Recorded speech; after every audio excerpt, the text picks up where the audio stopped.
What are the best investments in 2024 and beyond? With all the uncertainty, with all the chaos, with all the trends that are out there, should people just stick to 401ks, individual stocks, index funds, S&P 500, start doing any different types of real estate, go riskier with the crypto stuff? I think I saw you post a video that you sold your Bitcoin recently. Should they be buying harder assets like gold? Like, what 3 main investments should people be considering to have the best security and safety possible for the future? Yeah. So let me break that down. And I do want to talk about the Bitcoin thing as well. So starting with, I would say the first one, whether we want to call this part of the 3 or not, is you got to invest in yourself. And the reason why is because when you hear that stat, what everybody says, it's because of greedy politicians.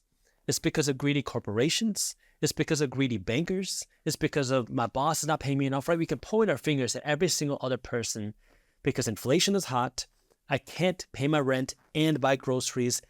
You have all these other issues. And so we point our fingers. But what we have to remember is when you point your finger at somebody else like this is you got 3 fingers pointing right back at you. And so the reason why I say that is because all these things are a reality where inflation is still hot. The average person is losing spending power due to inflation. What that means is even if you get a raise, for the average person, it's not keeping up with inflation. So more and more of your paycheck is going to just pay your rent and your groceries. So you have less money left over to buy investments, let alone, anything else. And so when you hear that, the average person says, Jaspreet, what you're saying today ignores the reality of what's happening in America. And the reality is no, I get that that's what's happening. But I also understand that if you want to break out of what's happening, you got to change your mindset on it and change the way you're living your life. Because the reality is this is happening and that's not going to change. It's not going to get easier. And which is why you got to start making these tough decisions today. I'm so glad you said this is number 1, to invest in yourself, because I believe when you bet on you and you make the challenging decision to say, you know what, I'm going to buy these books, courses, go to events where I can actually learn. I'm going to hire a coach or a mentor, whatever it might be, where I can learn something and I can accelerate the learning curve and I can get there a little faster by gaining wisdom and knowledge from people who have already been through all the mistakes, who already are way farther ahead than me. When you can learn from others and invest in yourself in developing a new skill or gaining knowledge, you give yourself the best chance of being free psychologically, emotionally, and financially. And obviously investing in yourself and getting the wisdom and the knowledge is one thing. You have to apply the knowledge and apply the habit of the actions daily, consistently over time. Otherwise, the knowledge is pointless in a sense. But I'm so glad you said that, because most people don't invest in themselves. Yeah. And there's a quote, before you go to the next 3, there's a quote that you said, is that our system is designed to keep the majority of people broke financially and poor mentally. And if the system is designed to keep us broke and poor, then we must be betting on ourselves by investing in ourselves so that we can navigate with ease when the system or systems may be trying to hold us back. Yeah, I mean, the reality is corporations profit when you spend your money. They profit even more when you spend your money in debt. Banks profit when you're in debt. The government profits when you're in debt and don't understand money. And you might say, well, what? Well, yeah, they profit when you don't understand money, because that means you're just an employee and you're just a consumer. Employees pay the highest tax rates as an attorney, well, not your attorney, because you pay what's called earned income tax rates. We have different tax rates depending on how you earn your money. If I earn my money from my job versus I earn my money from my investments, it's a different tax rate. Investors qualify for lower tax rates. Business owners qualify for higher tax deductions. Employees get neither of those. You have the highest tax rates, lowest tax write-offs. So governments love that. Now, again, it's not a bad thing to be an employee, but you got to at least become an investor. That way you can win in this economic system. Or if you want to become an entrepreneur, but only if you are an entrepreneur yourself. So investing in yourself was number 1 or the pre-number 1? We'll call that the pre-number 1. Yes. And I do want to give the second part to the government part too, because the second part to that is being in debt. Everyone talks about student loans in the government and how bad they are and how they're keeping the average person from building wealth. But what you got to remember, which is why I always say you want to become financially educated so you don't have to rely on somebody else, whether it's your parents or the government. Yes. It's because student loans are the number one asset on the United States balance sheet. Really? It is their number one asset, which means it is a huge tool that the government has to continue spending money the way that they want. Really? And How much money, or how much student loan debt is there currently and every year when new students enroll in school? Well, Do we know that statistic? Well, I don't know off the top of my head how many dollars of student loans are out there. But what you should understand is how much money the government is spending. Because the government is about to reach $35 trillion at the time of this recording in national debt. Wow.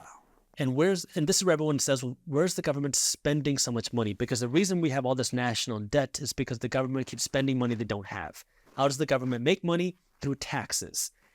And, well, if they keep spending money they don't have, $35 trillion that they don't have, where does all that money go?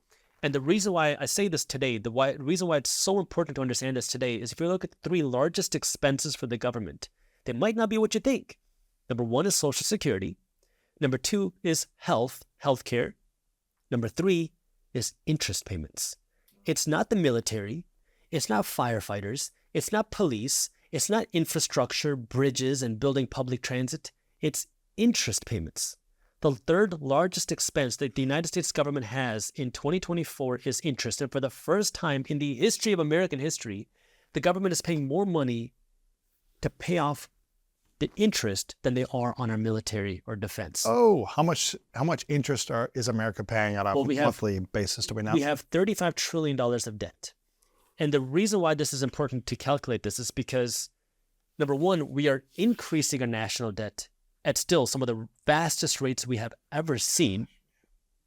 But we're also paying significantly higher interest rates than we have seen in more than 2 decades. So not only is the amount of dollars we have borrowed going up, but the interest that we pay on those dollars is going up. And the government doesn't have a 30-year fixed rate mortgage. It's adjustable rates because the government then sees their debt readjust every 12 months, every 24 months, every 36 months. I mean, more and more debt is readjusting every year, which means more and more debt is now being paid out at the higher interest rates. Where was our national debt a year ago? Do you remember? We were around the 30 trillion, if I had to guess. I mean, I don't know $5 exactly. trillion roughly. No, it wasn't that much, but it is growing very quickly. What will happen to America and the world when our national debt gets to 50 trillion or 100 trillion and beyond? Well, I think the better question here to answer the same point is, why is national debt an issue? Why is the spending an issue? Mm-hmm. And it goes back to the topic of taxes, because if the government can just spend money they don't have, why do they tax you in the first place? Why do we have to pay taxes if they're going to continue just spending trillions of dollars that they don't have? Because I think the national deficit last year was about $1.5 trillion. This year it's about $1.5 trillion. Next year is projected to be a little bit more. So the national debt is growing by around $1.5 trillion or so a year. That's not including the interest that we're paying. That's not including the interest. And so now, if they're spending all this money, like if they generate $5 trillion in tax revenue, but then they spend $6.5 trillion, why even collect the $5 trillion? Why not just spend $6.5 trillion? And the reason why is because, well, taxes are a way for the government to continue furthering some of their goals and agendas and operations. Now, I don't say this from a conspiracy point of view, but the thing I want you to understand here is when the government spends money they don't have, you're still taxed on it. You're just not taxed the way that you think you might be taxed. Because if the government wanted to go out and build a bridge that costs $1 million, they can go out and levy a tax, collect $1 million from wealthy people making over $10 million a year, take that money and go out and build a bridge. But that's not what they end up doing many times. Because the alternative is, instead of going through Congress and getting votes, how about we just spend the money and we borrow the money to do it? And so now when you do that, well, now the bridge still gets built, but no one really knows where that money came from. Then you have to ask, where did they borrow this money from? Well, what we've seen is that a lot of this borrowing has been from the Federal Reserve Bank. Now, anybody can go and lend money to the government. You can do it, I can do it, anybody listening or watching to this can do it. It's by going out and buying a treasury note, a treasury bond. When you do that, you're lending money to the United States government, and you get a return for doing that. You get an interest payment. Well, when the government is borrowing trillions and trillions of dollars, you don't have enough people to give the government that much money. There's not that much money available interested in lending to the government, which is why they then turn to the Federal Reserve Bank. And the Federal Reserve Bank, while they're called the Federal Reserve Bank, it's not federal. They say so on their website. They're not a reserve. They don't sit on cash reserves, and they're not a bank. You and I can't go there to deposit money. So they have a special power which allows them to essentially create this money and then lend it to the United States government. So now the government wants to spend $1 trillion or $1.5 trillion that they don't have. They call up the Federal Reserve Bank, who then prints this money, gives it to the government. They get this money, and then they inject it into the economy. They can go out and hire contractors and construction companies, and they can give this money to whoever, which stimulates the economy because now you get a job, you get a paycheck, you're getting money, but then everybody else is paying for it because now it's not coming from this particular tax, right? If I taxed you, your money is going to pay for the bridge. But if I'm not taxing you to pay for it, then everybody's paying for it. Right. And this is that hidden tax called inflation. And now we've been really paying the price for this. And the thing about this hidden tax is it is disproportionately felt by the financially uneducated and the poor versus the financially educated and the wealthy benefit, because when inflation happens, guess what? The stock market goes up, real estate values go up, my rental properties values go up, rental prices go up for the landlords. And so it benefits the financially educated while hurting everybody else. If you look at the last, from 2019 to 2024, the reported inflation numbers are around 22%. Wage growth is around 20%, maybe 21% in that range. We're not completely sure because we don't know what 2024 wage growth exactly is. But at the same time, the S&P 500 has grown by around 80%. Really?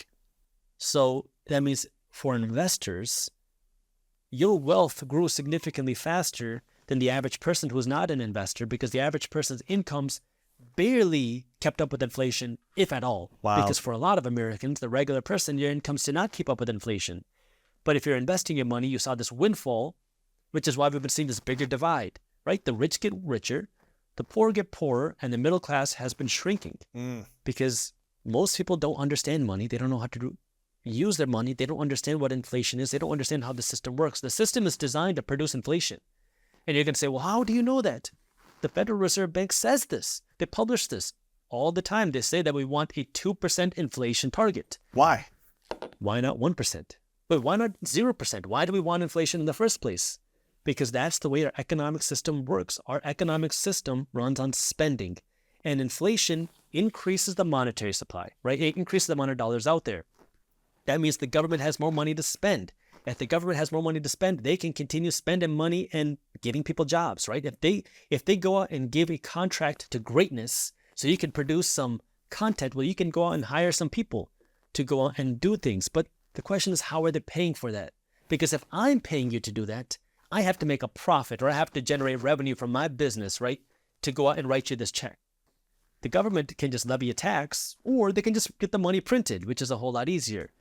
And so then one of these things can create more inflation in that sense. And that's why, again, our system is this way. We talk about why is financial education so important? Because it is designed to benefit the financially educated. It's designed to benefit investors. And anybody can be an investor, but we're never taught to be investors. We're taught to go to school, to get a job, and spend our money. We're never taught what to do with that money. We're never taught to start a business. And we're never taught how to take this money that we're earning and convert it into wealth. We're taught to turn this money into cars and clothes, flashy things, and vacations. Yeah. So would you say then that the government is designed to keep people poor unless they're willing to invest in financial literacy and education and make the right choices to get them into creating more wealth? Our economic system is designed to keep people poor. The government continues to spend money, which creates inflation, which keeps people poor.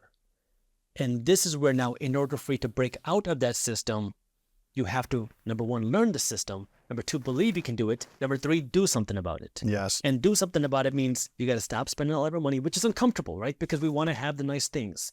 But I'm not saying don't ever have a nice thing again. Don't ever go to, Starbucks or go to Gucci. No, what I'm saying is go through the decade of sacrifice, of spending less, earning more.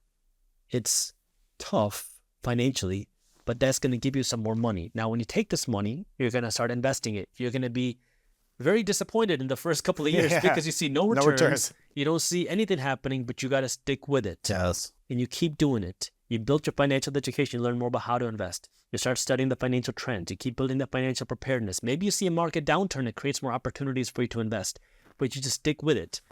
Then what's going to end up happening? You go through the decade of sacrifice. Because now you turn around and you don't recognize the person that you were 10 years ago. You won't even recognize yourself 3 years ago. But this is where now you will start to build this real wealth fund for yourself. And now you can start spending more money, but it's not necessarily coming out of your paycheck. You can start having nice things. You don't have to worry about the price because the money is being funded by your investments. And that's why now understanding the system is designed to keep the majority of people broke. And the reason why is because they want you to spend all of your money. And they want you to spend money you don't have, because that means you get to spend more money, right? If I make 50 grand a year, I only have $50,000 worth of buying power, you would think. But no, you have more because of credit. We live in a credit-based economy. So if I can only spend $50,000, I mean, I can only stimulate the economy by $50,000. And that's where this clever financial strategizing came in and said, well, how do we get somebody making $50,000 a year to stimulate the economy by $80,000 a year?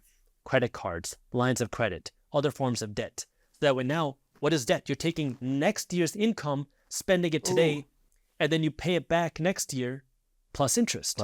So now you're working just to make everybody else rich. You're working to make your bank rich. You're working to make Gucci rich. You're working to make everybody else rich except yourself. And this is where that's what the system is designed to do. But if you want to build wealth, you got to, number 1, learn and stop spending all of your money.